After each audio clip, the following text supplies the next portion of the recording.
हालांकि mind controls everything, it is the main driver of your life, I right? No, और ये इसको समझना बहुत ही मुश्किल है।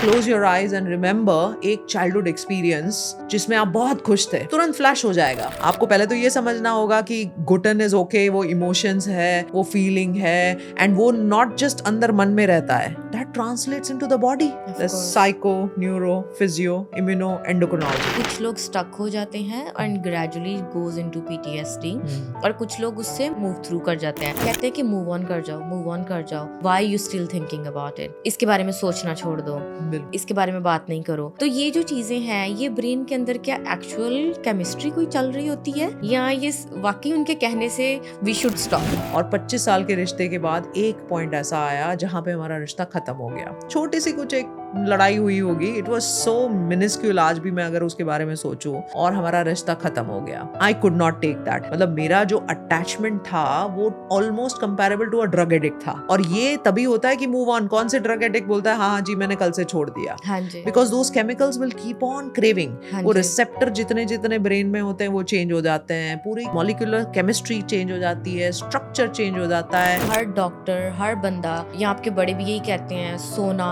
खाना एक तरीके से, सोना एक तरीके से, एक्सरसाइज करना, मेडिटेट करना, प्रेयर करना, स्पिरिचुअली कनेक्ट रहना, we all know that, but none of us do that. Trauma चाहे बड़ा हो जैसे एक्सीडेंट, अब्यूज या किसी अपने का लॉस, या चाहे छोटा हो जैसे डेली लाइफ में निगलेक्ट, ब्रेकअप, फाइनेंशियल स्ट्रेस, या घर के अंदर कांस्टेंट टेंशन, दोनों ही हमारे दिमाग को बदलते हैं। ये सिर्फ एक जज्बाती जख्म नहीं होता, बल्कि ट्रॉमा हमारी ब्रेन केमिस्ट्री और न्यूरोलॉजी को रीवायर कर देता है। हमारी सोच, हमारे जज्बात और हमारा बिहेवियर उसके बाद पहले जैसे नहीं रहते। इसीलिए ये एपिसोड बहुत इम्पोर्टेंट है, क्योंकि अगर हम समझें कि ट्रॉमा ब्रेन के अंदर क्या करता है, तो हम समझ पाएंगे कि हमारी मेंटल हेल्थ, एंजाइटी, डिप्रेशन और इरिटेबिलिटी के पीछे असल वजह क्या है। आज हम इसी इनविजिबल साइंस को सिंपल जुबान में समझेंगे। हमारा साथ देने के लिए आज हमारे शो पर हैं डॉक्टर श्वेता। डॉक्टर श्वेता एक इंटरनेशनली रिनाउंड न्यूरोलॉजिस्ट और क्लिनिकल न्यूरोसाइंटिस्ट हैं, जिन्हें एशिया, अफ्रीका और मिडिल ईस्ट में 15 साल से ज्यादा क्लिनिकल तजुर्बा है। वो दुबई के गर्गेश हॉस्पिटल में प्रैक्टिस करती हैं, टेडएक्स स्पीकर हैं, ऑथर हैं और लिमिटलेस ब्रेन लैब की फाउंडर भी हैं। डॉक्टर श्वेता का काम न्यूरोसाइंस को जिंदगी से जोड़ना है, चाहे वो कॉग्निटिव हेल्थ हो, इंटीग्रेटिव मेडिसिन हो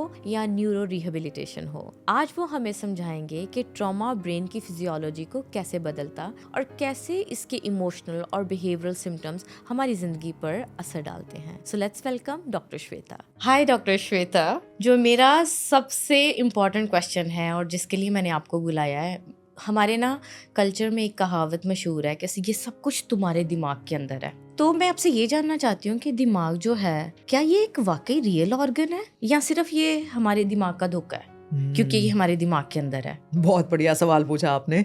so thank you for the invitation, पहले तो जानने के लिए कि दिमाग के अंदर क्या है। सच में।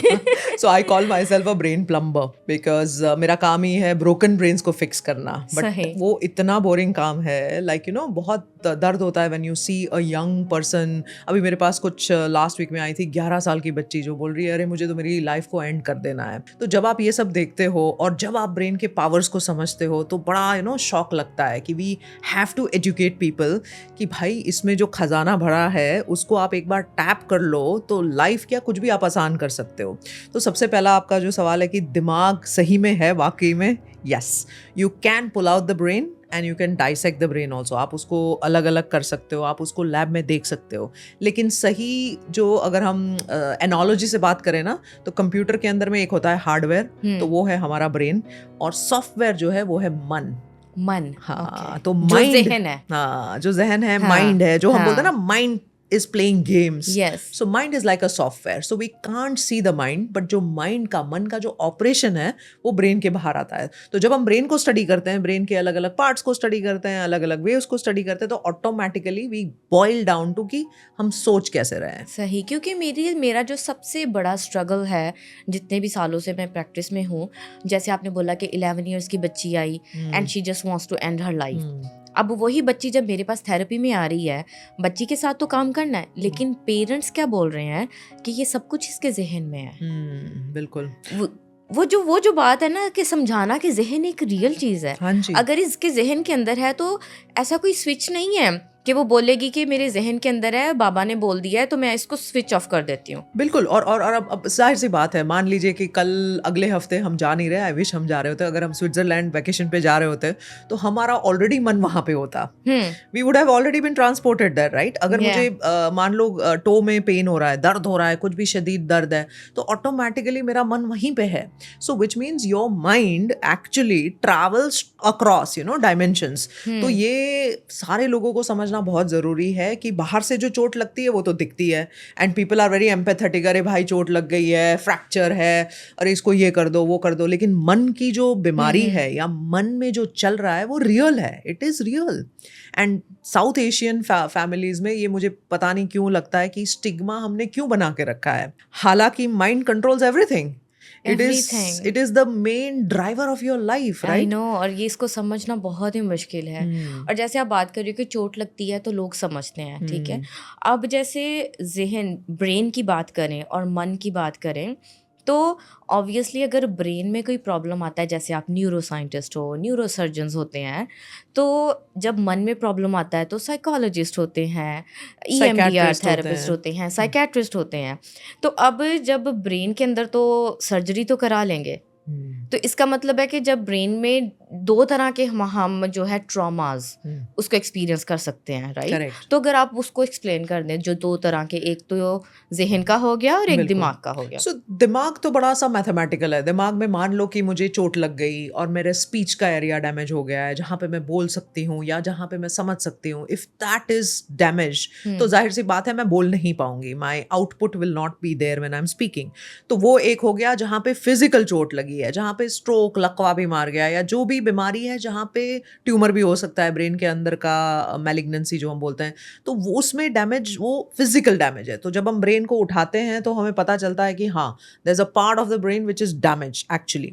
तो ये हमें MRI ब्रेन या अलग अलग उससे पता चलता है। अब दूसरी बात आ गई जब ट्रॉमा, व्हेन वी से अरे मुझे चाइल्डहुड से ट्रॉमा है, कोई वेटरन होता है जो फाइट कर रहा होता है, वही बॉम्ब ब्लास्ट उसके दिमाग में प्ले ऑन कर रहा है। अब ये बच्चे की अगर मैं बात करूं 11 ईयर्स की, तो मैं बैठी हूँ उसके साथ, क्यों क्या हो गया, व्हाट इज द नीड कि आपको क्यों लाइफ को एंड करना है, एंड बड़े प्यार से वो बता रही है कि देखो मेरे क्लास में ना ऐसे ऐसे दो बच्चे हैं जो मुझे बुली कर रहे हैं, एंड वो बोल रही है वो मुझे फ्लैश लाइट की तरह बार बार नजर आ रहा है और मैं I am not able to get over it. तो काफी सारे लोग ऐसे होते हैं जो वही चीज रिप्ले करते रहते हैं, तो उसको हम ट्रॉमा कहते हैं। अब वो ट्रॉमा में मैं फिजिकली ब्रेन में कहीं पे चोट नहीं है, लेकिन केमिकली है, इलेक्ट्रिकली है। और अगर हम उस टाइम पे EEG करें, मेरा लैब काफ़ी सालों से इलेक्ट्रोएंसेफेलोग्राम पे काफ़ी वो करता है, हमारे पास काफ़ी सारा डेटा है कि क्या हम वो ट्रॉमा इलेक्ट्रिकली जो हो रहा है वो देख सकते हैं, बिल्कुल देख सकते हैं। क्या हम वो इम्प्रेशन ब्रेन में जो बना है उसका सेकेंडरी कि हाँ ये मन से आ रहा है ऐसा बता सकते हैं? बिल्कुल बता सकते हैं। See in the good old days बात करके पता चलता था अरे डिप्रेशन है, एंग्जाइटी है, लेकिन currently the modern era that we live in, हम सब कुछ मैप कर सकते हैं। तो ऑल्दो हम ब्रेन को मैप कर रहे हैं, लेकिन हम समझ रहे हैं कि माइंड का ट्रॉमा है ये, या जहन का, जो जैसे आप बोल रहे हो। तो फिजिकल डीपर या फिजिकल ट्रॉमा तो हो गया कि एक्सीडेंट हो गया, कोई ब्रेन का एरिया डैमेज हो गया, और जो साइकोलॉजिकल ट्रॉमा की आप बात कर रहे हो, that's more like a chemical reaction, electric reaction, वो किसी इवेंट के बाद होता है। बिल्कुल।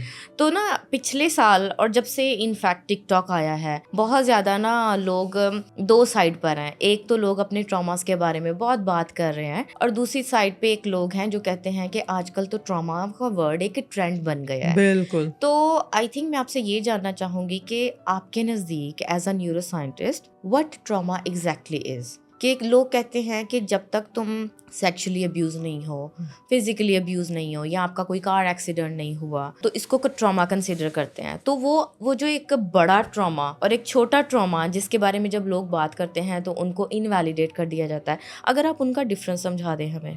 बहुत बढ़िया क्वेश्चन पूछा आपने Ira. Basically you are right, trauma has become a trend, क्योंकि सब लोग उस पर बात कर रहे हैं, अरे चाइल्डहुड का ट्रॉमा है, इनर चाइल्ड हीलिंग, ये सारा ना बड़ा सा उसमें है। बट कुछ हद तक तक ये ट्रू भी है, हम सब every person goes through certain traumas, तभी तो हम लाइफ से सीखते हैं। ट्रॉमा नहीं होगा अगर सब कुछ सीधा जा रहा है, वो तो ईसीजी की लाइन बोलते हैं ना, वो भी ऊपर नीचे जाती है, वरना ईसीजी की flat line is a dead line, right? So we all go through that. तो थोड़ा सा हम उसको पीछे जाके चाइल्डहुड के एक्सपीरियंसेस से समझते हैं। जब हम पैदा होते हैं 0 to 5 ईयर्स में हमारा जो एक्टिव ब्रेन होता है, जो बीटा से ऑपरेट करता है, फास्ट रिदम से, वो कम होता है। लार्जली हम थीटा स्टेट में ऑपरेट करते हैं, विच मीन्स वेरी स्लो, सब कुछ हम ले रहे हैं। अब द इंटरेस्टिंग फैक्ट ये है कि 5 साल की उम्र में मेरे जो सेंसरी एक्सपीरियंसेस है, जो मैं सुन रही हूँ, जो मैं देख रही हूँ, जो मैं टच कर रही हूँ, जो मैं समझ रही हूँ, वो पूरे बने होते हैं एडल्ट के जैसे। लेकिन मेरा मोटर आउटपुट नहीं है, मैं करने के लिए जो आउटपुट चाहिए वो कम है, but I am taking in all the senses, which means दो माँ बाप बोलते हैं, अरे हम तो झगड़ रहे हैं, बच्चे को थोड़ी पता चल रहा है, अरे हम तो बात कर रहे हैं, बच्चा थोड़ी समझ रहा है। वो समझते नहीं है कि बच्चा सब कुछ समझ रहा है। The sensory experiences are full, now the child can not process it. उसको पता नहीं है कि भाई ये झगड़ क्यों रहे हैं, इसकी चीज का प्रॉब्लम क्या है, इसका वो क्या है। बिकॉज ऑफ दैट क्या होता है ना कि because they can not understand that, तो इनको तो लग गया कि जी भाई बच्चा नहीं समझ रहा है। अब बच्चा क्या है, अंदर सब ले लिया, प्रोसेस नहीं कर पा रहा है, तो वो एक मेमोरी बन जाती है और वो काफी हद तक डीप मेमोरी रहती है। And whenever there is an emotion associated, जैसे बहुत ज्यादा खुशी हो गई या बहुत ज्यादा दुख हो गया, हम ऑडियंस को भी अगर पूछे कि close your eyes and remember एक चाइल्डहुड एक्सपीरियंस जिसमें आप बहुत खुश थे, तुरंत फ्लैश हो जाएगा, because that is how the brain operates. जब भी आपने ब्रेन में मेमोरी के साथ कोई इमोशन जोड़ दिया, वो रॉक सॉलिड हार्ड बन गया। सो अमिगडाला हमारा पार्ट होता है जहाँ से हम मेमोरी को प्रोसेस करते हैं इमीडिएटली। उसके बाद वो लॉन्ग टर्म स्टोर में जाता है, पूरी पाथवे बनती है। उस पाथवे में जहाँ पे भी इमोशन जुड़ गया, सॉलिड। सो अब जैसे मुझे if I am also talking, मुझे याद आ रहा है मेरे नाना नानी के साथ खेलना, मुझे भी आया है ना, वो एकदम से it just flashes back, right, the moment you remember. अब दोनों चीजें हैं, इतना सैड वाला मेमोरी भी आपका रॉक सॉलिड है, इतना हैप्पी वाला भी है। सो जैसे जैसे बच्चा बड़ा होता है, ये सारे अंदर एक्सपीरियंसेस स्टोर होते हैं। सो सबकॉन्शियस माइंड जो हम बोलते हैं वो 90% है, 10% ही कॉन्शियस माइंड है। इस 90% सबकॉन्शियस में 11 मिलियन बिट्स पर सेकंड का डेटा ट्रांसमिट होता है। 11 मिलियन बिट्स पर सेकंड, विच मीन्स टेक्निकली मुझे पीछे क्या हो रहा है वो भी पता होना चाहिए, आगे क्या हो रहा है, साइड में क्या हो रहा है। मतलब मेरा सबकॉन्शियस जहन जो हम बोलते हैं ना, जहन, वो तो सारा कुछ रिकॉर्ड कर ही रहा है। अब कॉन्शियस माइंड कितना करता है, 50 बिट्स पर सेकंड। तो अब बच्चे को तो ये पता नहीं है कि मुझे इसको कॉन्शियस में लेके प्रोसेस करना है कि नहीं करना है, तो ब्रेन क्या करता है, सब स्टोर कर लेता है। जब लेटर लाइफ में, अब मान लो रिलेशनशिप का कुछ इश्यू आ गया, वो शादी भी हो गई, रिलेशनशिप का इश्यू आ गया, तब उसको वो फ्लैशबैक्स आएंगे कि अरे मम्मी पापा तो ऐसे झगड़ते थे। अभी भी वो प्रोसेस नहीं कर रहा है, वो सीधा सीधा बिहेवियर में मिरर करेगा। There would be a bypass and exact same thing will happen in a child's life. अगर माँ बाप झगड़ रहे थे तो बच्चे का भी यही होगा। अगर अल्कोहल था, जो भी, अगर कोई अब्यूज था, अगर कोई सेक्सुअल वो था, अगर कोई स्मोकिंग था, same thing will get mirrored. And then you wonder कि हो क्या रहा है behaviorally, but then those are the seeds which was there in the childhood. तो पहले तो हमें ये समझना है कि ट्रॉमा से हम सब गुजरते हैं। In fact if you go through your childhood also, of course, I am sure you will recollect कोई चीजें जो कि बड़ी डिस्टर्बिंग होगी। अब पॉइंट ये है कि माँ बाप को जब बच्चा बड़ा हो रहा है तो उनका रोल क्या है? Their role is to make them process these emotions, कि it's okay to feel bad, it's okay to feel sad. जैसे ये बच्ची, इट्स ओके, कोई बुली कर रहा है तो आपको बैठ के उनको वो इमोशनल प्रोसेसिंग समझाना पड़ेगा। अब कितने माँ बाप के पास ये टाइम है? नहीं है। और कितने माँ बाप सोचेंगे कि अरे इसमें कोई it's not a big deal, it becomes a very big deal later in life. तो ये जो पूरा हमें समझना है ना कि हम इमोशन कैसे प्रोसेस करते हैं। अब there was a Harvard study which was done, लगभग 6-7 ईयर्स के जो बच्चे थे उनके एनवायरनमेंट को स्टडी किया गया। एनवायरनमेंट को हम बोलते हैं एपिजेनेटिक्स। जीन जो मैं पैदा हुई हूँ और बाहर का जो एनवायरनमेंट है वो है एपिजेनेटिक्स। सो जितने भी टॉक्सिक फैक्टर्स थे, smoking, alcohol, abusive relationship, parental discordance, उन सब को जब उन्होंने स्टडी किया, कितने factors, if there were 2 factors जो घर में था, एट द एज ऑफ 40 उन बच्चों में ब्लड प्रेशर और डायबिटीज ज़्यादा मिला। So there was a direct correlation of even having a disease जो लेट लाइफ में आता है just because आपका वो टाइम पे आपका एनवायरनमेंट अच्छा नहीं है। एनवायरनमेंट अच्छा मतलब नहीं है। कितनी रिस्पॉन्सिबिलिटी की बात है। मैं तो हाँ हमेशा जी। बोलती हूँ कि भाई एक बच्चा ला रहे हो तो आप you have a responsibility towards the society, towards the nation and world at large. क्योंकि आप देखो अभी डिप्रेशन के नंबर्स, एंग्जाइटी के नंबर्स देखो, it's very high. It's very high, it's very shocking also, right. अब हम बात करते हैं कि जब मैं ऑलरेडी यूथ हूँ, हाँ जी, now how do I process, you know. तो ये जो फैड है ना कि अरे चलो I will do my inner child healing and I will go ahead and do the hypnosis and I will go ahead and do this and that, yes these are great therapies. If it is struggling, if it is troubling you, आप stuck हो life में, कहीं से आप निकल नहीं सकते हो, those flashbacks are constantly bothering you, जिसको हम PTSD कहते हैं, right, post trauma stress disease.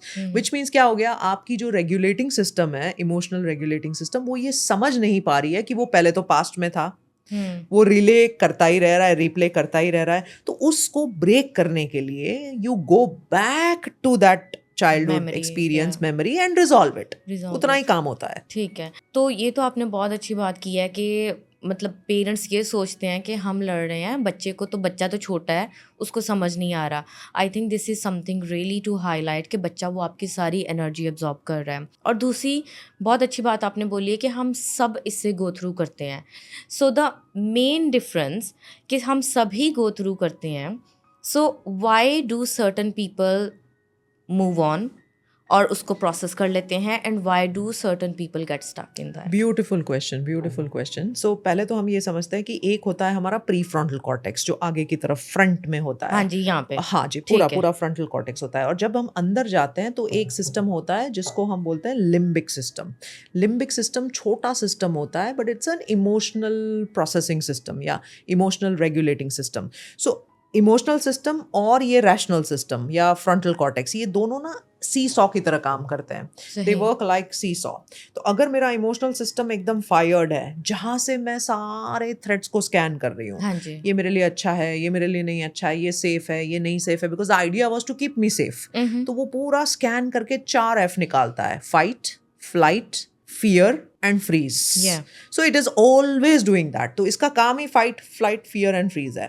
And then the pre frontal cortex जो है, वो मेरा आगे वाला जो ब्रेन है, ये बहुत इंपॉर्टेंट ब्रेन है, जो कि 22-23 ईयर्स तक बनता भी नहीं है। It takes a while to build that. इसीलिए बच्चों में इतनी डिसीजन मेकिंग एबिलिटीज, अब हम बोलते हैं जी आप अपना करियर चूज कर लो 16 साल पे, 16 साल पे वो पिज्जा और बर्गर भी नहीं चूज कर पाता है। So where are you? So that frontal cortex is the main powerful this. तो जब ये एक्टिव है तो ये शांत है, और जैसे ही ये बिल्ड कर लेते हो, ये एक्टिव कर लेते हो, तो आपके decision, processing capacity, emotional regulation, emotional modulation, क्या राइट है मेरे लिए, क्या रॉन्ग है, विवेक शक्ति जो बोलते हैं, वो सारा जागृत हो जाता है। So when that is active, emotions are down. So this becomes active, emotions are down. अब ये दोनों जो सी सॉ की सिस्टम है ना, वही हम सब की सिस्टम में पूरा मचाती है, धूम मचाती है। हाँ जी, हाँ जी।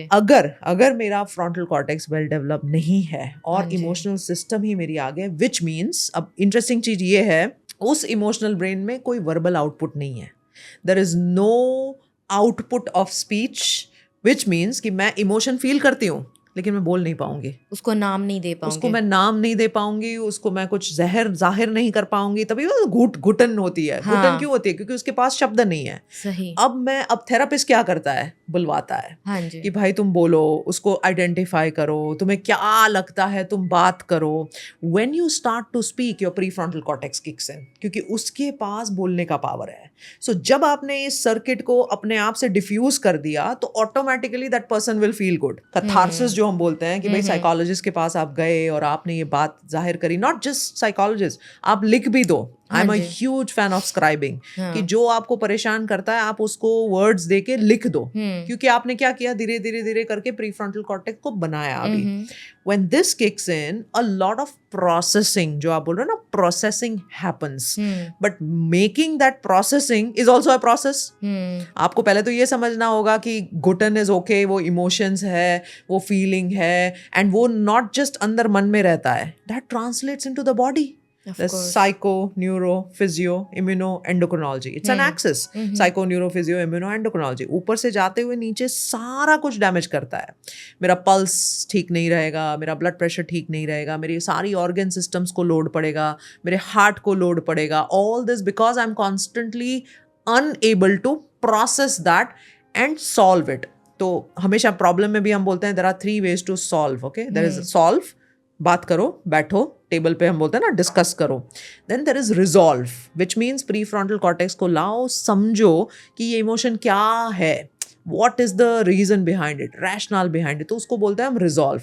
और तीसरा होता है if you are spiritual enough, if you build your brain in that way, तो यू डिजॉल्व. सो ये 3 तरीके होते हैं to anything which is bothering you. तो very interesting, thank you for sharing that. तो जो मेरा क्वेश्चन था कि कुछ लोग स्टक हो जाते हैं and gradually goes into PTSD, और कुछ लोग उससे मूव थ्रू कर जाते हैं. तो इसका मतलब है कि जब हम छोटे हैं और इतनी सारी सेंसरी इन्फॉर्मेशन ले रहे हैं, अब ग्रेजुअली अब उसी उम्र के गुजरने के साथ साथ हम अगर अपना प्री फ्रंटल कॉर्टेक्स भी एक्टिवेट कर रहे हैं, उसको ग्रो कर रहे हैं, उसकी ग्रोथ पे फोकस कर रहे हैं, तो we will be able to process those emotions. Correct. Otherwise we will be really stuck in that limbic system. Correct. That is one explanation which is पहले से बनाना होगा. ऐसा नहीं कि जी अब आप 30 साल के हो गए, अब आपने प्रोसेसिंग सीखा नहीं और ये प्रॉब्लम हो गया. And that's why early on parents have to invest that time with the children, making them process that. वो खुद से तो कर नहीं पाएंगे, आपको कराना पड़ेगा. That's number 1. नंबर 2 जो वेरी इंपॉर्टेंट थिंग है, वो मिरर करते हैं. सो हम जब भी छोटे होते हैं, हम हमारे माँ बाप को मिरर करते हैं. तो हमारी इमोशनल रेगुलेशन सिस्टम होती है ना, वो हमारे माँ बाप की इमोशनल रेगुलेशन सिस्टम को बखूबी बहुत ही ब्यूटीफुली मिरर करती है. So if my mother was able to process the emotion, I will be able to process the emotion. If my parents were able to dissolve और resolve a problem, I would be able to dissolve and resolve a problem. So काफी हद तक वो indirect होता है. अब तीसरी बात आती है कि whether you know, because south Asian families कहते हैं अरे हमें हेल्प नहीं लेनी चाहिए. हेल्प बिल्कुल लेनी चाहिए, और जितनी जल्दी आपने हेल्प ले ली ना, उतना आप उस चीज को प्रोसेस कर रहे हो. वरना आप क्या कर रहे हो, प्री फ्रंटल कॉर्टेक्स का टाइम तो निकल जाता है, गाड़ी छूट जाती है. अब आप बैठे हो जी नहीं वो तो हो जाएगा, वो तो स्टिग्मा है, मुझे तो उसको, अब 11 साल की बच्ची को आप लेके आ रहे हो कि वो सुसाइड के बारे में बात कर रही है, तो लोग क्या सोचेंगे, समाज क्या बोलेगा, ये कैसे होगा, वो कैसे होगा. But you forget the point कि neuroplasticity which means the ability of the brain to grow, अलग अलग उससे वो आप उसकी बस को छोड़ रहे हो. जितना जल्दी आप उसको ये सारी चीजें बनाओगे, प्री फ्रंटल कॉर्टेक्स को बिल्ड करने में हेल्प कर लोगे, उतना वो जल्दी प्रोसेस कर लेंगे. सही. तो I think let's go back to my second question कि big T and small T, जो बड़े ट्रॉमास हैं और जो छोटे ट्रॉमास हैं, छोटे ट्रॉमास में आप कौन कौन सी चीज़ें हाईलाइट करना चाहोगे ताकि माँ बाप उसको समझ सकें? अब जैसे फॉर एग्जांपल ये जब हम स्कूल के सेटिंग में होते हैं, बच्चे कॉन्फॉर्म रहते हैं, अरे आप you are not part of my group, so there is that groupism which comes in. मैं खुद I was bullied heavily in my school and I was the best top student, you know, मुझको हर एक उसमें first आता था. तो the children were not able to take it. कि पढ़ाई तो बड़ा कम करते हैं लेकिन सब में फर्स्ट रैंक आता है, तो there was that jealousy which creeps in. So they don't put you as a part of the group. तो आपको हमेशा लगता है यार आप तो टॉप करते हो लेकिन कोई मुझे इंक्लूड नहीं करता है. Because for children to be included, to have a safe space is very important. So when they're excluded, that may be a small trauma, or if it takes the shape of heavy bullying, it becomes a big T, you know, big trauma. क्योंकि वो फिर वो भूल नहीं पाता है इंसान. Secondly, as I said, you know, जब आप घर जाते हो, discordant marriages देखते हो, पेरेंट्स में अनबन हो रही है. अब relatives, I have a couple of youngsters, you know, 15-16 जो आके मुझे बोलते हैं कि there is abuse, sexual abuse, खुद के रिलेटिव्स में ही ये है. So that never goes out because see they have not sexually mature to understand that. Plus उनके लिए वो अभी तक प्रोसेस करना नेक्स्ट टू इम्पॉसिबल है. There is no pre frontal cortex, किसी ने बताया भी नहीं है, सेक्सुअल एजुकेशन भी हम उस हिसाब से नहीं देते हैं, तो उनके लिए वो बहुत ज़्यादा ट्रॉमेटिक अनप्रोसेस रहता है. फिर एक्चुअल डेथ होता है कोई फैमिली में, that becomes a big trauma because for them they are loss averse. जैसे ही बच्चा पैदा होता है, कोई भी चीज़ का loss they can not take it because that's not part of they how the brain processes. तो वो लॉस एवर्स होते हैं. तो अगर कोई मेजर ये हो गया, divorce, parents fighting, is a huge problem, right? तो अगर डिवोर्स भी हो जाता है तो that becomes a big trauma, and then actual real accidents वगैरह भी हो गए, या कोई you participate in a, let's say कोई एक बहुत बड़ा पार्टी चल रहा था and suddenly a rift happens, तो जितना deep emotional connect होता है ना उस चीज से, उतना वो फिर लंबा चलता है. Now every one of us will keep on playing that until we resolve it. जब हम मेडिटेटर्स भी स्टडी करते हैं ना तो बड़ा इंटरेस्टिंग डेटा आता है. 15-20 years ऑफ मेडिटेशन करने वालों में सबसे जो मुझे लगता है कि की finding which I am also striving and yearning for, जो मिलता है वो है एक डिफॉल्ट मोड नेटवर्क करके एक एरिया होता है ब्रेन में. वो क्वाइट होता है. So immediately your mind will relate to something which has happened in the past. Immediately it will not be in the present because that's how the mind operates. या तो future में अगला मेरा ये होने वाला है and that is what I have to focus on. तो ये जो meditators होते हैं जो डिफॉल्ट मोड नेटवर्क को काम रखते हैं, वो ना पास्ट में रहते हैं, वो ना फ्यूचर में रहते हैं. They are present. सो ये एक बहुत बड़ा स्किल होता है. तो जो इंसान इमोशनल रेगुलेशन में प्रेजेंट में रहना सीख जाता है वो पास्ट से डिटैच कर जाता है. The moment you detach from the past and you detach from the future, ना कोई rumination है, you're not thinking about that, आप सोच नहीं रहे हो, या डिप्रेशन नहीं है, ना कोई एंग्जाइटी है, क्योंकि जो आया ही नहीं है, जो गुजरा ही नहीं है, जो बीता ही नहीं है, उसके बारे में ब्रेन सोच के क्या करेगा, लेकिन वो सोचेगा. It wants to be safe. Yes, scenario analysis वो जरूर बनाएगा. अरे मेरे साथ ना ये ऐसा हो जाएगा तो ये होगा, मैं ऐसा कर लूंगी तो ये होगा. माइंड की ये प्रॉपर्टी है. So how are you prepared? तो मेरा तो ये मानना है कि बच्चों से like from the young age we have to make them learn to access deeper states of the brain, जिसमें alpha which is relaxed brain state, theta which is even more deeper state जहाँ पे आप meditative feel करते हो, शांत feel करते हो, and delta is when you fall off to sleep. तो अगर हमने बच्चों को 5 मिनट भी सब साथ में बैठ के, हम साथ में बैठ के प्रेयर कैसे करते हैं, तो साथ में बैठ के हमने इतना कराना सीख लिया ना, तो ऑटोमेटिकली इमोशनल रेगुलेशन अपने आप हो जाएगा. सही. इसीलिए वो बचपन से ही अगर आप उनको एक डिसिप्लिन में रख रहे हो, अगर आप कुछ रिचुअल सिखा रहे हो, बिलीव करना सिखा रहे हो, so that's part of the meditation, that's part of the brain growth. Absolutely. हम बोलते हैं हायर, गॉड बोलो, अल्लाह बोलो, भगवान बोलो, कृष्ण बोलो, जो भी बोलो. When you say higher consciousness, you are telling them that look, there is somebody who is operating your brain also. There's somebody who is operating your mind also. So let's keep that in place also. तो ये सारी जो belief है वगैरह, वो actually belief नहीं है. You are installing them the highest truth right from the start. Yeah, and also it's part of the meditation ना, कि आप बैठे हो, आप सुकून से 4-5 मिनट भी अगर आपने फोकस कर लिया है तो it's like a part of connecting with yourself. Absolutely. और attention and focus का तो पूरा इशू मचा पड़ा है. हाँ जी. Every alternate person says I cannot complete a lesson. मुझे कितने बच्चे लिखते हैं आफ्टर आवर पॉडकास्ट, राज शमानी वाले पॉडकास्ट वगैरह के साथ मैं काफ़ी यूनिवर्सिटीज़ में ट्रैवल करती हूँ. दे टेल मी कि हम एक चैप्टर 10-15 मिनट भी फोकस नहीं कर पा रहे हैं. Where are we heading? Yes. क्योंकि constant stimulation, हमने नॉइस ब्रेन में कहाँ पे उसको स्टॉप करूं, कहाँ पे मैं स्टेप बैक करूं, कहाँ पे मैं पूरी अपनी एनर्जी ब्रेन की फोकस करके लगाऊं, वो सब हम भूलते जा रहे हैं. एज अ जनरेशन हम भूलते जा रहे हैं. डेफिनेटली. अच्छा, एक और क्वेश्चन है कि बहुत ज़्यादा ना हम ये लोग कहते हैं कि मूव ऑन कर जाओ. लेट्स से ब्रेकअप हुआ, आपका दोस्ती ख़त्म हो गई, फ्रेंड्स से कुछ हो गया, या किसी की डेथ, चलो वो तो एक बिग टी में कंसिडर किया जाता है ना, तो कहते हैं कि मूव ऑन कर जाओ. Why you still thinking about it? इसके बारे में सोचना छोड़ दो, इसके बारे में बात नहीं करो. तो ये जो चीज़ें हैं, ये ब्रेन के अंदर क्या एक्चुअल केमिस्ट्री कोई चल रही होती है, या ये वाकई उनके कहने से वी शुड स्टॉप? ब्यूटीफुल. और ये इस चक्कर में तो मैं आपके साथ पॉडकास्ट कर रही हूँ क्योंकि मेरी लाइफ जो है वो इसी से शुरू हुई थी. So few years back, I intellectually I had all the best things. I was a 13 gold medals थे, United Nations के साथ काम किया, Cambridge से मैंने पढ़ाई करी, मतलब everything was टक all intellectually very good. But when it came to emotional processing, completely crashed. So I had a very very dear friend of mine, 25 साल का रिश्ता था, हम साथ में ही पले बड़े, साथ ही बड़े हुए.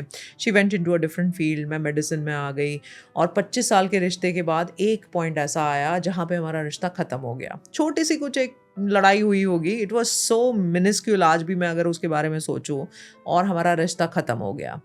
आई कुड नॉट टेक दैट। देखो लॉस था ना, loss of a relationship, actual physical loss भी होता है, इमोशनल लॉस भी होता है, चाहे वो बिजनेस का हो, बच्चों का हो, कोई भी हो, loss is a loss. So my brain was not prepare to take it, क्योंकि सीधा मेरा ब्रेन क्या सोचा, अरे अब मैं हॉलीडे किसके साथ करूंगी, अब मैं इस टाइम पे ये कैसे काम करूंगी, अरे हम मूवी किसके साथ देखेंगे, हम ये म्यूजिक कैसे सुनेंगे, यू नो। तो automatically what your brain has experienced वो उसका क्रेव करेगा। It's a reward mechanism which works.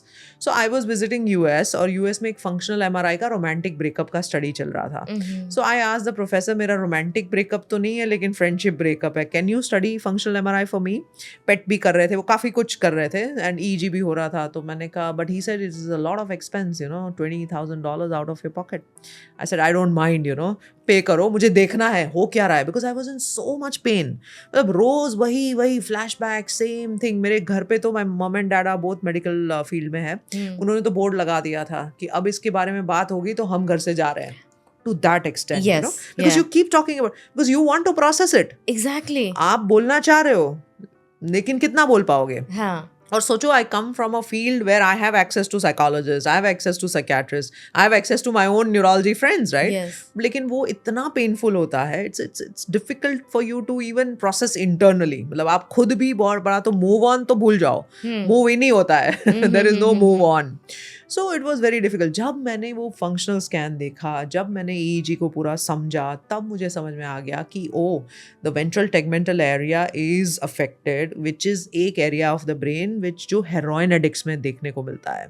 मतलब मेरा जो अटैचमेंट था वो too almost comparable to a drug addict था। और ये तभी होता है कि मूव ऑन। कौन से ड्रग एडिक्ट बोलता है हाँ जी मैंने कल से छोड़ दिया, because those chemicals will keep on craving. वो रिसेप्टर जितने जितने ब्रेन में होते हैं वो चेंज हो जाते हैं, पूरी केमिकुलर मॉलिक्यूलर केमिस्ट्री चेंज हो जाती है, स्ट्रक्चर चेंज हो जाता है, इलेक्ट्रिक सर्किट चेंज हो जाती है। तो काफ़ी physiological changes, actual changes brain में होने लगते हैं।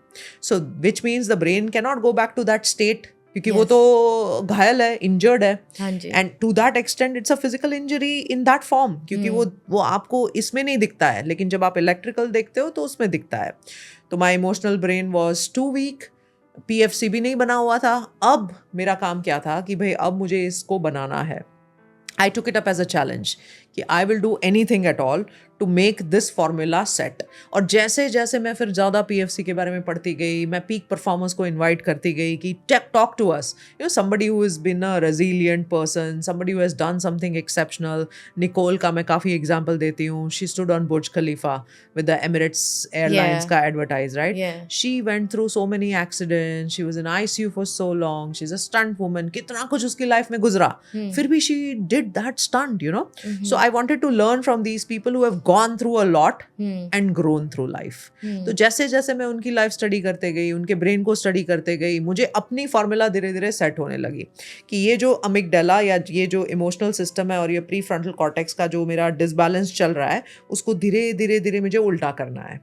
तो उसके लिए मैंने ब्रीदिंग टेक्निक्स, उसके लिए मेडिटेशन की टेक्निक्स, उसके लिए visualisation, forgiveness, letting go, understanding how we have the relationship to karmas, what is the way in which, you know, toxic relationships end, ये वो काफ़ी कुछ मुझे स्टडी करना पड़ा। It took me good 2.5 years। Wow। And at a point in time there is one breathing called Ujjayi, जो आप Ujjayi means your victory, you know, it's a Sanskrit term, victory over your mind। So I had to do that for 3 hours a day। So I took it up as a challenge कि मैं पूरे inside out change कर दूंगी। When I started to monitor my own brain, तो मैंने हर interval पे एक एक EEG जो हम उससे ही हमारे basically no the entire system called neurosense got built. क्योंकि जैसे जैसे मैं डेटा स्टडी करते गई, मैंने कहा वाओ ये डेटा तो ऐसे चेंज होता है, ये ऐसे चेंज होता है, ये म्यूजिक से चेंज होता है, ये फ्रीक्वेंसी से चेंज होता है। That's how we started to build our own stuff, you know। तो मेरे खुद के ब्रेन ने जितना जितना भी वो दिया ना, that became sort of very important for the lab, Limitless Brain Lab। Very interesting, very interesting। Thank you for sharing that with us। और इसी से मैं एक और क्वेश्चन पे जाऊंगी। जैसे आपने बोला कि फ्रेंडशिप का लॉस हुआ या कोई भी ट्रॉमा, चाहे वो छोटा हो या चाहे वो बड़ा हो, हम उसमें रिएक्ट करेंगे। वो उसके जो इफ़ेक्ट्स हैं हमारे बिहेवियर में नज़र आएंगे, जैसे कि बार बार उसके बारे में बात करना, रोना, उनको मैसेज करना, उनको रीच आउट करने की कोशिश करना, या मेमोरीज़ को अपने जहन में रिपीट करना, या बिल्कुल ही अपना बिहेवियरल एक्टिवेशन बहुत लो हो जाना कि कुछ भी करने को दिल नहीं कर रहा, कुछ भी किसी भी चीज़ में मन नहीं लग रहा। तो जब भी तो आप बोलोगे कि ये जो हमारा रिएक्शन आता है, ये जो बिहेवियर आता है, is that normal as a result of trauma? Yes, very normal, because brain उस वापस से नॉर्मेटिव स्टेट को फील करते रहता है। अगर ये होता तो मेरा कैसा होता, क्योंकि उसको तो खुश रहना ना, उसको समझ में आ गया कि वही मेरी खुशी थी, तो मैं बार बार उसी स्टेट में विजुअलाइज करते हुए जाऊंगी, अरे ऐसा होता तो कैसा होता, अरे इसके साथ ऐसा होता तो कैसा होता। So because my brain is pseudo way में, फॉल्स वे में, वो उसी को फील करना चाह रहा है, लेकिन वो है नहीं, रियलिटी तो है नहीं ब्रेन के पास। तो इसीलिए वहां पे हम स्टक हो जाते हैं, डिप्रेशन में जाते हैं, PTSD, जो भी we रुमिनेशन, we not able to break free. सही। तो ये बहुत इंपॉर्टेंट क्वेश्चन है कि ठीक है, ये नॉर्मल रिएक्शन हो गया, किसी की डेथ हो गई या ब्रेकअप हो गया या कुछ भी हो गया, तो नॉर्मल रिएक्शन के आप कुछ अरसे के लिए ये वाले सिम्टम्स जाहिर करोगे। Then what makes it to go into depression or anxiety? What's that we don't do? Support system अगर अच्छा नहीं है, क्योंकि support system बहुत मायने रखता है। When you go through so much of the pain, there should be somebody to handhold you. तो पहले तो अभी आप देखो कि अमेरिका जो सफ़र कर रहा है काफ़ी सारी मेंटल इलनेस वगैरह में, अभी लोनलीनेस का एक पूरा पैंडमिक चल रहा है अमेरिका में। So when there is no social support, when there is no hand holding system, तब वो प्रोसेस करना मुश्किल हो जाता है, it becomes very difficult. So that is quintessential. मैं तो कहती हूँ हमने जो ये अब तो 2 लोग भी साथ रहने लगे, उसको जॉइंट फैमिली कहा जाएगा। Slowly it has come to certain extent. I mean I come from India and I think your Pakistan, we used to have elaborate families, you know, नाना नानी भी होते थे, दादा दादी भी होते थे, काका काकी, कितने सारे रिलेशंस थे, चाचा चाची, and that was like a hand holding system, that was like an emotional support system. तो वो तो सारा क्रैश हो गया। आजकल दोस्त भी सारे मतलब वाले हैं, तो मतलब वहाँ पे भी प्रॉब्लम है। So somewhere now, and that is the reason why इतना साइकोलॉजिस्ट का ये है, which is good because there should be that support system.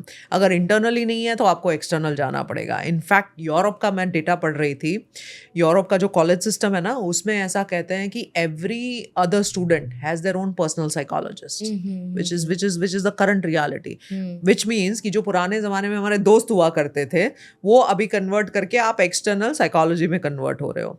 तो support system is quintessential, number 1। Number 2 is कि आपका मोटिवेशन, जो internal drive, because there are some people who despite all the traumas will break free. क्योंकि उनको एक point समझ में आ जाता है कि human birth is very precious. Like for me, मैं अगर खुद का ही बोलूँ तो when I was and I was watching my self कि अरे इतना इंटेलिजेंस भगवान ने दिया है, इतना कुछ दिया है, and where are you going, where are you taking with your emotions? आप कहाँ जा रहे हो? आप उल्टी वो करा रहे हो, यू आर ड्राइविंग बैकवर्ड्स। तो वो एक मोटिवेशन एंड ड्राइव कहीं ना कहीं कोई फॉर्म में आ जाती है। कभी कभी आप कोई when you see a certain person कि इसको तो कुछ भी प्रिविलेज भी नहीं मिली है, आप तो बहुत अच्छे घर में भी पैदा हुए हो, सारी कुछ फैसिलिटीज़ है, और आप ऐसे कर रहे हो, तो कहीं ना कहीं वो एक मोटिवेशन अंदर से आता है। Number 2। Number 3 is your circumstances. अब कोई टाइम पे आपको कमाना बहुत ज़रूरी होता है। अब आप इमोशनल क्राई को लेके बैठ गए हो, लेकिन you have to earn, you have to survive, you have to get to the next level, तो वो आपको फोर्स करता है। तो every person will have different circumstances, तो जिससे वो फिर उससे निकल पाएंगे। एंड समटाइम्स जैसे आप बात कर रहे हो ना, कि जैसे आप अपनी बात कर रहे हो कि अल्लाह ने इतना कुछ दिया है तो मैं इससे निकलूंगी। करेक्ट। तो I think that's more like a pre frontal cortex की जितनी आपकी ट्रेनिंग पास्ट में हुई है, हाँ जी, that resilience is going to help you to take on the next challenge. Yes, क्योंकि चैलेंजेस तो आते ही रहेंगे। Yes, absolutely. And at a certain point in time, जैसे मैं अगर मेरी बात करूं तो आई वाज वेरी लकी कि मेरे पास एक स्पिरिचुअल टीचर थे, and all through my life journeys. अब सोचो, स्पिरिचुअल टीचर होने के बावजूद भी मैं इस बस्सड़ में थी। I was so much depressed because of this incident, right? तो एक सपोर्ट सिस्टम कहीं ना कहीं हु विल provoke you कि नहीं अब बहुत हो गया, अब आपने रो लिया, ये कर लिया. And in fact grief processing जो है ना वो हमें आता ही नहीं आता. और पुराने जमाने में जैसे हम प्रॉपरली ग्रीफ प्रोसेसिंग करते थे ना, अगर आपने रुदाली वगैरह हुआ करते थे, I don't know if you know, where they would just touch, so this activates your vagus nerve. यहाँ पे आपकी जो वेगस जो सबसे लंबी नर्व होती है, vagus is for calmness, for quietness, autonomic nervous system जिसको हम बोलते हैं, parasympathetic, it is like making you calm quiet, तो वो एक्टिवेट करती थी. And there used to be a certain period until you can cry, which means आप catharsis, you are letting it go. After a while there'll be certain people who will come and stay with you, कि वो आपको support देते थे. उसके बाद आप certain activities करते थे, you will gradually get into life, you know. So it was a well planned grief, you know, getting out of the grief kind of a plan. और पता है मैंने मतलब बचपन से I was raised in a village, तो मैंने बचपन से उस process में भी डिक्लाइन देखा है. क्योंकि जब मैं छोटी थी मुझे अच्छे से याद है, जब किसी की डेथ होती थी, so 7 days people are coming to your house and you're sitting on the floor and crying and talking about it. Correct. और तीसरे दिन भी प्रेयर रख रहे हो, 7वें दिन भी प्रेयर रख रहे हो. Correct. And then after 40 days you keep that prayer. Correct. Now वो सब गया. नहीं, उसके बाद क्या हुआ, फिर आप वो 7 दिन से 3 दिन हो गए कि पहले दिन फ्यूनरल कर दिया, फिर तीसरे दिन में वो मेमोरियल सर्विस कर दिया. अब क्या होता है, अब प्रोसेस नहीं होता है, फ्यूनरल होता है और साथ ही मेमोरियल सर्विस हो जाती है. Oh. So it's a 1-day process. Oh my God. And then, you know, sometimes you do the 40 days का prayer. So this is like a decline. वो जो आप बात कर रहे हो, तो मतलब सारे रिचुअल्स, सारे एंशिएंट विजडम में जो भी था ना, वो हमारे इमोशनल लिम्बिक सिस्टम और पीएफसी का जो प्ले है ना, उसको मद्देनजर रखते हुए था. मतलब आज सोचो कि साइंस इतना एडवांस हो गया है लेकिन मेंटल हेल्थ डिटेरियोरेट हो गया है. हाँ जी. साइंस इतना एडवांस हो गया है, फिजिकल हेल्थ इतना डिटेरियोरेट हो गया है. अब हम stress, if we talk of stress, you know, stress has become like a buzzword यार. हर कोई, अब जैसे आते हुए भी हम बता रहे थे, right, you couldn't find the building, stress हो जाता है. सो स्ट्रेस से या तो हम अडेप्ट करना सीखे या तो हम डिटैच करना सीखे. स्ट्रेस को अडेप्टेशन के लिए हमें हमारे माइंड और ब्रेन को बनाना पड़ेगा. We will have to do something for it. वो अपने आप बनता नहीं है, बिकॉज ये सारे नॉइजेस जो है, वर्ल्ड का जो डिमांड है, सोशल मीडिया का जो डिमांड है, वर्क का जो डिमांड है, रिलेशनशिप का डिमांड है, मतलब आप सोचो डिमांड्स कितने हैं. डिमांड्स तो बहुत सारे हैं. बहुत सारे हैं, लेकिन क्या हम प्रेप्ड है, are we prepared for that? तो वो हमें करना पड़ेगा. सही. अभी वो मेरी एग्जांपल ले लेते हैं कि जैसे मैं लेट हो गई और मुझे बिल्डिंग नहीं मिल रही, तो स्ट्रेस हो गया. अब जो आप बात कर रहे हो अडेप्ट की, या आपको उसको डिटैच करना, तो इसके एग्जांपल क्या है? अब जैसे फॉर एग्जांपल आप लेट हो गए थे, you are detaching and seeing कि हाँ लेट हो गए, and you don't internalise that thing. जब आप इंटरनलाइज करते हो ना, तो आप ऑटोमेटिकली देखोगे आपकी हार्ट की धड़कन तेज हो जाती है, पसीना आने लगता है, स्वेटिंग हैपन्स, तो विच मीन्स कि आपका सिंपैथेटिक सिस्टम किक हो गया. थोड़ा सा हल्का सा डीप ब्रीथ कर लो, जो ये डायफ्राम सबसे बड़ा मसल होता है. Just take deep breath. Automatically आपका पैरासिम्पैथेटिक या वेगस नर्व किक इन हो जाएगा.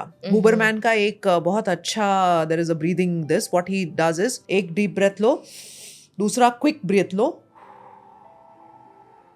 और स्लो डबल एक्सेल करो. So this is a very quick way to calm down the nervous system. एकदम से फटाक से आपका हार्ट रेट भी कम हो जाएगा, आपकी फिजियोलॉजी भी प्रिपेयर्ड हो जाएगी, मसल्स भी काम हो जाएंगे. ये जो छोटे छोटे छोटे हम स्ट्रेस लेते रहते हैं ना, वही फिर एक बड़ा सा वो रूप लेता है. So that's like a detach. So you are detaching it. Adapt क्या हो गया? अब आपको you already are preparing those scenarios. हाँ जी. कि हाँ ऐसा हो जाएगा तो मैं इस टाइम पे ये करूंगी. So that is adaptation. Because when things go wrong, they will go wrong. Yeah. And when things go right, they will go right.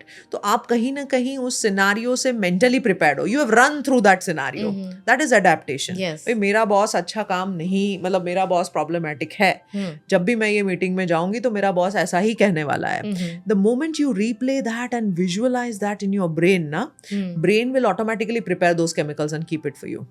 वो उस टाइम पे फायर वाला सीन नहीं करेगा, उसने ऑलरेडी अपना सीज फायर लेके रख दिया है. So that is adaptation. अब ये सारा चाहे अडेप्ट करो, चाहे स्ट्रेस से डिटैच करो, या स्ट्रेस को अपने आप से डिफ्यूज करो, जो भी करना है, but you have to have it as a consistent habit to do that. So हमारे लैब में हमने एक छोटा सा एक्रोनिम बनाया है कि every day spending 5 minutes for each of the 6 components. It's called movers. M for meditation, O for oxygenation and breathing, V for visualization, जो मैं ये बोल रही हूँ, scenarios, हमेशा ready रखो scenarios. E for exercise and movement, थोड़ा सा move करना है. R for reading something which is positive or chanting. And S is scribing and writing what is not serving you. 5 minute हर एक उसमें आप गुजार लो. 30 मिनट्स लगेंगे, ज़्यादा नहीं लगेंगे. मे बी डिवाइड कर लो, 15 मिनट सुबह कर लो, 15 मिनट शाम को कर लो, या 10 मिनट 3 टाइम कर लो. लेकिन एक बार आपने इतना कर लिया ना, all the wiring that I am talking about, जो इमोशनल लिम्बिक ब्रेन को क्वाइट रखना है, डिफ़ॉल्ट मोड नेटवर्क को क्वाइट रखना है, पीएफसी को बनाना है, पूरी स्ट्रेस की रेगुलेशन सिस्टम को ठीक करना है, सब कुछ ठीक हो जाएगा. Now the beauty what we have done is हमने न्यूरोसेंस करके एक सॉफ्टवेयर बनाया है कि आपका ब्रेन स्कैन करो, हम उस सॉफ्टवेयर में आपको कस्टमाइज बताएंगे कि आपको कितना, कौन सा मेडिटेशन लगेगा, आपको कौन सा ब्रीदिंग लगेगा, कौन सी टाइप की आपको विजुअलाइजेशन करनी होगी, which will be customise to your brain. So it's not a generic, क्योंकि जल्दी फायदा करेगा. It will work faster. सही. तो जैसे हमने बात की कि PTSD, traumas, we all go through that, और हमारा लाइफस्टाइल बहुत ज़्यादा चेंज हो गया है. So right now if someone is listening to you, तो जो एक लाइफस्टाइल तो I think it's like a more like a very cliche word अभी बन गया है वो, लेकिन एक रूटीन हमारी क्या होनी चाहिए जिसकी वजह से जो हमें अलाउ करे कि हम अपने ब्रेन और अपनी बॉडी दोनों का ख्याल कर रहे हैं. What do you recommend? So same thing, ये जो मूवर्स मैंने बताया ना, उसको 3 हिस्सों में बांट लो. अब मॉर्निंग का रूटीन बहुत इंपॉर्टेंट है. The first hour in the morning ना, रशिंग, जैसे ही हमने पहले बॉडी को रश कर लिया, माइंड को रश कर लिया ना, फिर पूरा दिन वही रहेगा. So waking up slightly before time when you have to reach, giving yourself 5 minutes eyes closed, क्योंकि तब आपने अल्फा, थोड़ा सा स्लो अल्फा बना लिया. Your body will learn to calm, relax. थोड़ा सा म्यूजिक सुन लिया, बाहर थोड़ा सा सन है वहाँ पे चले गए, because sun's light is actually hitting your suprachiasmatic nucleus, तो वो आपको सर्केडियन मेंटेन करने में, रिदम मेंटेन करने में ये हेल्प करती है. मेंटल इलनेस और physical illness both come out of being out of sync, out of rhythm. जब आप पूरे कॉस्मॉस की रिदम या यूनिवर्स की रिदम से जब आप डीसिंक हो जाते हो, तब भी जाके ये सब कुछ होता है. तो वो आपको हेल्प करेगा. आफ्टरनून में, mid afternoon, take some time to close your eyes and sit. मैं जितने भी पॉडकास्ट, जितने भी लोगों को बात करती हूँ कि आप पूरी डे की ऑडिट करो, entire days audit. How much time do you close your eyes and seat? We don't do that. And surprisingly, answer always comes none. Yeah, we don't Maybe do that. 1 minute or sometimes none. लोग बोलते हैं हम सोने जाते हैं तब तो आंख बंद करते हैं, तब आप डेल्टा में घुस गए हो, तब then you have immediately gone into a very deep state of the brain. जहाँ पे हमें फायदा, जो रिलैक्सेशन चाहिए, अच्छे केमिकल चाहिए, वो नहीं आ रहा है. So doing that mid afternoon and late evening also, just before going to bed, because these are sacrosanct times. क्यों ये important times है? तभी देखो आप प्रेयर की अरेंजमेंट्स भी उसी हिसाब से की गई थी. सुबह 4 बजे की जो फजर वाली होती है, वो it's a divine hour. It's a hora where you know all the chemicals are at its peak. आपका पिट्यूटरी एंड पीनियल ग्लैंड जो है सबसे टॉप के किस्म के हार्मोन्स आपको दे रहा है. 16-17 chemicals are at its peak. तो उस टाइम पे जब आप कनेक्ट करते हो तो you feel deeper relaxation, deeper काम, यू फील एट ईज. आपको काफ़ी सारी चीज़ें अपने आप से ऑटो प्रोसेस में चली जाती है. लेकिन वो तो हम भूल ही गए. उसके बाद जैसे जैसे आप डे में भी देखते हो, every single thing in the past used to be so well defined. कितने सुंदर तरीके से करते थे. अब लास्ट तक हम रील देख रहे हैं, लास्ट तक, मतलब आखिर the last drop of our life भी हम सोने से पहले रील देख रहे हैं. या this is very interesting you saying that, क्योंकि मोस्टली मैं भी थेरेपी केसेस में आजकल, मतलब जो 10 साल पहले के जो डिप्रेशन या एंजाइटी या PTSD के केसेस थे are very different than now. अभी जो है कि अगर डिप्रेशन की ही बात करें तो बिहेवियरल एक्टिवेशन की बात करते हैं तो उनको सोना ही सुबह 4 बजे है या 5 बजे है, और फिर पूरा दिन सोना है, और फिर शाम में उठना है. और जब शाम में उठना है मगरिब के टाइम पे नैप लेके, तो फिर आपका मूड बहुत लो है, ओवर थिंकिंग बहुत ज़्यादा है. So I am glad you saying that कि जब हम एक वो यूनिवर्सल के रिदम के अगेंस्ट जाते हैं ना, तो obviously you going to experience those emotions because your brain is not on those waves. अब सन ने कब बोला कि मैं शाम में आता हूँ, आज सुबह मुझे नहीं आना है, I will have a sunrise in the evening. It does not happen, right? Sunrise happens at a certain time, क्योंकि पूरा जितने भी अलाइनमेंट है, अब जब भी आप अपने उस पूरे कॉस्मिक रिदम से मिसअलाइंड होते हो, एज यू राइटली मेंशन, काफी लोग जो है वो काम भी करते हैं, रात में काम करते हैं, बिकॉज हाँ they R G. Working with north American times and all ना, Yeah. तो उनकी तो पूरी सर्केडियन रिदम अपसाइड डाउन हो चुकी है। हाँ देखो जी। कुछ हद तक बॉडी अडेप्ट करता है, लेकिन उसके बियॉन्ड बॉडी को काफी स्ट्रेस हो जाता है पूरी चीज से, माइंड को स्ट्रेस हो जाता है, ब्रेन को स्ट्रेस हो जाता है। तो अगर हम खाली इतनी चेंजेस लाइफस्टाइल की जो आप बोल रहे हो, मुझे तो लगता है लाइफस्टाइल से ज्यादा ग्रेट लाइफ होना जरूरी है। And that great life comes in where you are contributing something. आप आए हो, ह्यूमन बर्थ है, इतना प्रेशियस सा ये है, सारे प्रिविलेजेस है। पुराने ज़माने में पानी तक वो कुएं में जाने लेने जाना पड़ता था, अब तो सारी बोतलें आपके पास टेबल पे है। लाइक यू हैव हाँ बीन जी। Given all the luxuries that you can imagine. Yeah. आपके पास गाड़ी है, आपके पास ट्रैवलिंग के सामान है, आपके पास ये है वो है। अब ये सब कुछ करते हुए फिर हम आउट ऑफ सिंक रहेंगे और लाइफस्टाइल में इतना हमारा वो होगा तो कैसे चलेगा? आई थिंक जैसे डॉक्टर श्वेता, हर डॉक्टर, हर बंदा, या आपके बड़े भी यही कहते हैं, सोना खाना एक तरीके से, सोना एक तरीके से, एक्सरसाइज करना, मेडिटेट करना, प्रेयर करना, स्पिरिचुअली कनेक्ट रहना, we all know that, but none of us we do So, मेरा दैट, एक यू नो। सिंपल सा फॉर्मूला है, I call it the PMC formula, physical nutrition, which means आप body को क्या दे रहे हो, कितना आप सोच के खाते हो, ये हाइजीनिक है, इससे मुझे ये होगा, इसमें प्रोटीन है, इसमें कार्ब है, इसमें शुगर है, ये है वो है। मतलब फिजिकल न्यूट्रिशन का हम कितना ये करते हैं। बट आई जस्ट वांट एक स्टेप आगे सोचो, मेंटल न्यूट्रिशन। उसी खाने को, वो खाना इवेंचुअली आपका मन भी बना रहा है। हाँ जी। It is also creating the mood that you are doing. Yes. So mental nutrition, and एक तो हो गया food, अब दूसरा mental nutrition। आप क्या सुनते रहते हो, इतनी बुरी बुरी खबरें जो उसमें आती है। हमारे इंडिया और पाकिस्तान के तो कुछ भी न्यूज़ चैनल भी उठा लो तो कोई यहाँ पे मरा हुआ है, कोई यहाँ बॉम्ब है, कोई ये है वो है। So what are you feeding to your mind? That also depends। और what are you feeding around you? अब जैसे gossip हो गया, आप ऑफिस में जाते हो तो कोई कंटिन्यूस बिचिंग हो गया, all that. If your mind is continuously being fed on it, how can you expect it to be healthy? तो ये M वाला पार्ट हो गया। और C है कॉग्निशन। कॉग्निशन मतलब आपका एक्चुअल ब्रेन। अब ब्रेन जो बनाया गया है 100 billion neurons, trillions of synapses, 10 raised to 40-50 zeros लगा लो, उतने तो कॉम्बिनेशंस अवेलेबल है। अब इतने सारे पावर के बाद memory capacity, if I have to draw from the entire brain ना, पूरा Burj Khalifa, tallest building in the world, enough नहीं होगा।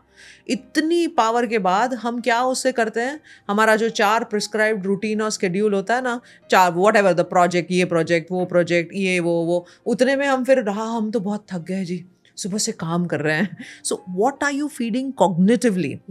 Are you doing something out of your comfort zone? जैसे फॉर एग्जाम्पल, सिंपल सी बात है, if I am going office from A to B, रोज मैं एक ही जगह से, एक ही जुमेरा के यहाँ से यहीं जाती हूँ for example, am I getting cognitively stimulated? Answer is no. मैं कुछ नया रूट ट्राई करूँ तो मुझे देखना पड़ेगा, अरे मुझे ये लेन लेना है कि वो लेन लेना है, क्या मुझे मेरा GPS सही बता रहा है? So even simple activity as that is cognitively challenging me. और कॉग्निटिवली चैलेंजिंग में फॉर एग्जाम्पल आपने कभी कोई इंस्ट्रूमेंट भी नहीं ट्राई किया है, वायलिन हो गया, सितार हो गया, गिटार हो गया, and you start to play that, तो वो आपका रीवायरिंग करेगा। मतलब हमने सारा इंतजाम लाइफ में करंटली ये कर रखा है कि मैं कैसे डीवायर करूं अपने ब्रेन को, नॉट रीवायर। सारा कुछ, you know, all of the life style currently that we have is like एकदम, you know, sure shot 100% out of rhythm, out of sync, guaranteed depression anxiety वाला सीन खड़ा करा है हमने। एवरीथिंग सब क्लिक पर ही है, सब क्लिक पर है। हाँ जी, कैब, खाना, हर चीज जो है वो क्लिक पर ही है। आप, you are not doing anything innovative. Yes, absolutely. Thank you so much. You know, आपसे मैंने बातें तो बहुत सारी करनी है, लेकिन फिर कभी किसी कॉन्फ्रेंस में कभी मिलके। बिल्कुल। I really really appreciate your time. मेरा लास्ट क्वेश्चन ये है कि जैसे PTSD की बात करते हैं तो साइकोलॉजिकली यस, थेरेपी, मेडिटेशन, आपकी एक स्पेसिफिक रूटीन हो गई, फिर we do EMDR right now, you know there are so many other therapies that we do in therapy room. Neurologically is there something that we can recommend to people who go through trauma और PTSD? Absolutely. देखो, पहले तो PTSD, and I am glad that as a psychiatrist, as a psychology community and neurology community, we all have to get together and give a plan to the patient कि हाँ हाँ ये चीजें आपके brain में हो रही है, ये सर्किट्स एंड रिदम है। तभी मैंने कहा मैं I am a huge proponent of doing a scan to see. अगर ब्रेन एक बार देख लेगा ना कि हाँ यहाँ पे प्रॉब्लम है, तो वो अपने आप से उसको फीडबैक मिलेगा ठीक होने के लिए। तो दैट्स व्हाई अब काफी लोग बोलते हैं डायग्नोसिस क्या बड़ी बात है, पीटीएसडी तो आप 1 मिनट में डायग्नोस कर लोगे। It is not about diagnosis, it is about convincing that brain that look आपको यहाँ चोट लगी है, आप ये कैरी फॉरवर्ड कर रहे हो। तो मैं तो एक बड़ा सी सिंपल सी एनालॉजी देती हूँ अपने क्लिनिक में। आप फ्लाइट में जा रहे हो और अपना जो लगेज है ना वो अपने सर पे बैठे हो, you are not putting the baggage in the overhead cabin. क्यों नहीं, मुझे तो जी अपना सामान अपने साथ ही रखना है। That is PTSD. You carrying that for no reason, it is not going to serve you, वो आपको सर्व नहीं कर रहा है।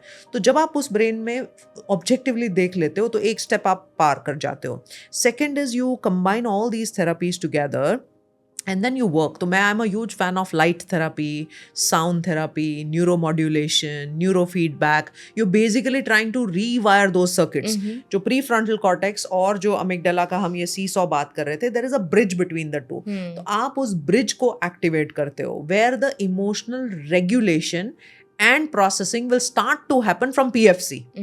So PFC ने अब आपको एक कंड्यूट दे दिया कि या let's talk about it, let's work on it, इसके ऊपर काम करते हैं। तो वो जो कंड्यूट है वो ये न्यूरोमॉड्यूलेशन से होता है from the neurologist perspective.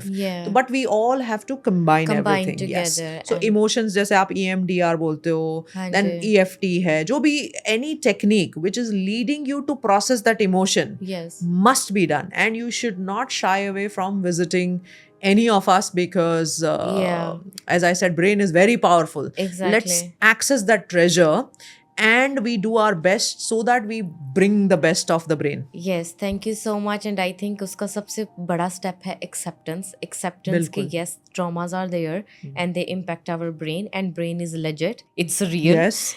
so just accept it. And जैसे आपने बोला कि न्यूरो फीडबैक पे दिखा के कि ये है, मेरा ब्रेन सफर कर रहा है, अभी मुझे क्या करना है।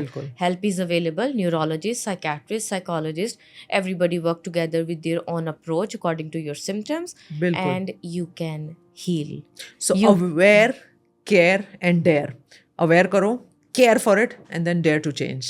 Exactly. You can rewire your brain. Bilkul. Thank you so much, Dr. Shweta. I really appreciate you. Thank you, Ira, for bringing me here, and thank you to all the audience who have been watching this. Let's have a mentally healthy, happy, and limitless society. Thank you so much, and that's the intention of Irade. हमारा इरादा ये है। बिल्कुल, इरादे मुकम्मल।